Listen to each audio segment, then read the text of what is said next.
आता इथून पुढे आपल्याला स्थानिक स्वराज्य संस्थांमध्ये अधिक जोमाने काम करायचं आहे। 4 महिने निवडणुकीला आहे, बघता बघता दिवस जातील। त्यामध्ये मी आधीच सांगतो, मुंबईमध्ये ठरेल अजून, पण शक्यता मुंबईमध्ये प्रत्येक वॉर्डची निवडणूक होईल, वॉर्ड वाईज। आणि दुसरीकडे 4चा वॉर्ड राहण्याची शक्यता आहे। काही कार्यकर्ते म्हणतात दादा 2चा राहायला पाहिजे, काही म्हणतात 3चा राहायला पाहिजे। पण मी आताच धनंजयशी बोलत होतो, धनंजयचं म्हणणं 4चा राहायला पाहिजे। प्रत्येकाचे वेगवेगळे मतप्रवाह असू शकतात, तो त्यांचा अधिकार आहे। सांगणं हे तुमचं कर्तव्य आहे।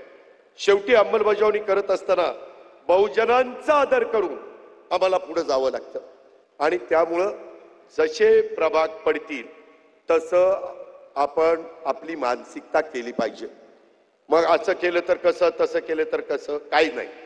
कसेही प्रभाग पडू द्या, आपली आपली तयारी अतिशय व्यवस्थित असली पाहिजे, ती सर्व ठिकाणी असली पाहिजे।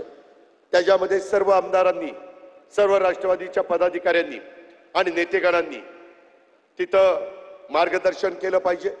मी परवाच पुण्याच्या आणि पिंपरी चिंचवडच्या कार्यकर्त्यांना सांगितलं की दर आठवड्याला वेगवेगळ्या विधानसभा मतदारसंघात, इथं 8 आणि 3 11 मतदारसंघ आहे, एकेका मंत्र्याला दर आठवड्याला तिथं निवडणुका जवळ यायच्या आत साधारण महिना 1.5 महिन्यामध्ये सगळे मेळावे घ्यायला मी सांगणार आहे। तशा प्रकारचं नियोजन प्रांताध्यक्ष आम्ही सगळे मिळून त्या बाबतीमध्ये करणार आहोत।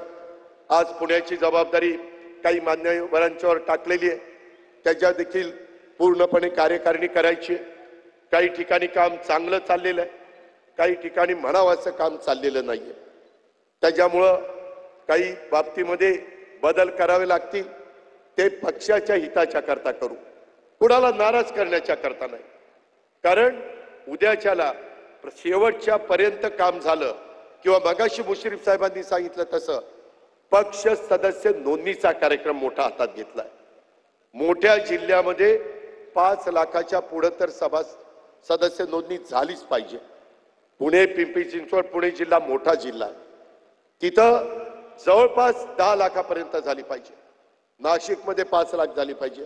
अशा पद्धतीनं 1 कोटीचं टार्गेट हे आपण ठेवलेलं आहे।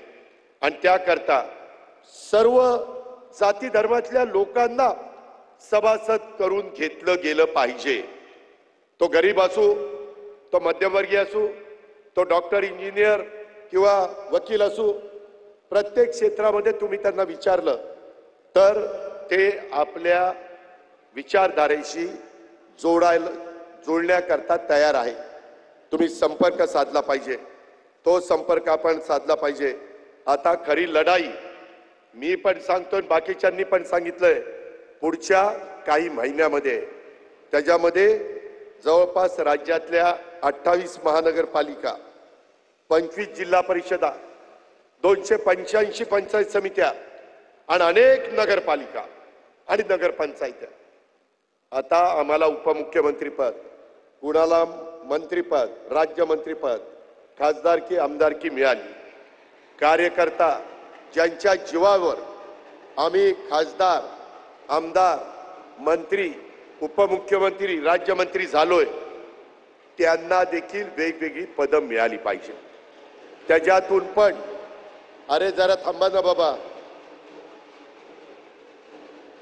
भाषणामध्ये व्यत्यय येतोय, तुमचा उत्साह मला लक्षात आलेला आहे।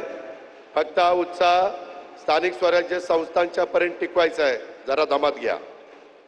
तर ह्या पद्धतीनं आपल्याला सगळ्यांना जीवाचं रान करून मैदानामध्ये उचलायचं आहे। आणि हे उतरत असताना कुठल्याही परिस्थितीमध्ये कुठंच आपण कमी नसतो, प्रयत्न करायचा असतो। प्रयत्नाती परमेश्वर असं म्हटलं जातं। आणि त्याच्यामुळं स्थानिक नेतृत्वाची, कार्यकर्त्यांची इच्छा असेल तर त्यांच्या इच्छेनुसार त्यांच्या पातळीवर युती करायची, करता येईल का नाही करता येईल, त्याबद्दलचा निर्णय घेतला जाईल। आज आपण आपल्या पद्धतीनं सगळ्यांनी अतिशय मनापासून काम केलं पाहिजे। राष्ट्रवादी काँग्रेसला कट्टरवाद कुठल्याही परिस्थितीमध्ये मान्य नाही, भविष्यात पण राष्ट्रवादीला कट्टरवाद कदापि मान्य होणार नाही। हे पण आपण सगळ्यांनी लक्षामध्ये घेतलं पाहिजे. राष्ट्रवादी काँग्रेस पक्षाच्या प्रत्येक कार्यकर्त्यांनी स्थानिक स्वराज्य संस्थांच्या निवडणुकीसाठी स्वतःला आमच्यासह सर्वांनी झोकून देऊन काम केलं पाहिजे.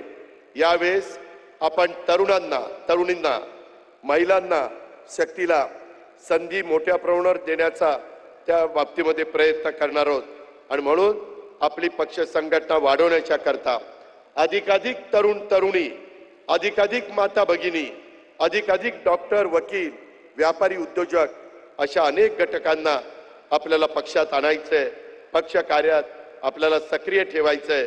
यासाठी आपण आज वर्धापन दिनाच्या निमित्तानं ज्यावेळेस आपापल्या भागामध्ये जाल त्यावेळेस हा माझा सांगावा घेऊन प्रत्येक भागातल्या कार्यकर्त्यांच्या पर्यंत पोहोचवा.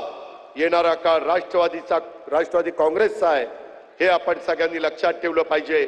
मधूनच काही बातम्या सोडल्या जातात की आता निवडणुका झाल्या, आता लाडक्या बहिणींचे पैसे बंद करतील. मी आपल्याला जबाबदारीनं सांगतो, जोपर्यंत आम्ही त्या बाबतीमध्ये महायुती सरकारमध्ये काम करतोय तोपर्यंत माझ्या लाडक्या बहिणींचे पैसे आम्ही बंद होऊ देणार नाही. हा शब्द मी आज आपल्या मार्फत देखील महाराष्ट्रातल्या तमाम माझ्या लाडक्या बहिणींना देऊ इच्छितो. महिना संपला की ताबडतोब आदिती मला संपर्क साधते, दादा त्या महिन्याचे पैसे द्या, आणि त्या पद्धतीनं आपण त्या महिन्याचे पैसे देण्याचं काम हे करत असतो. ही पण गोष्ट आपण लक्षामध्ये ठेवा.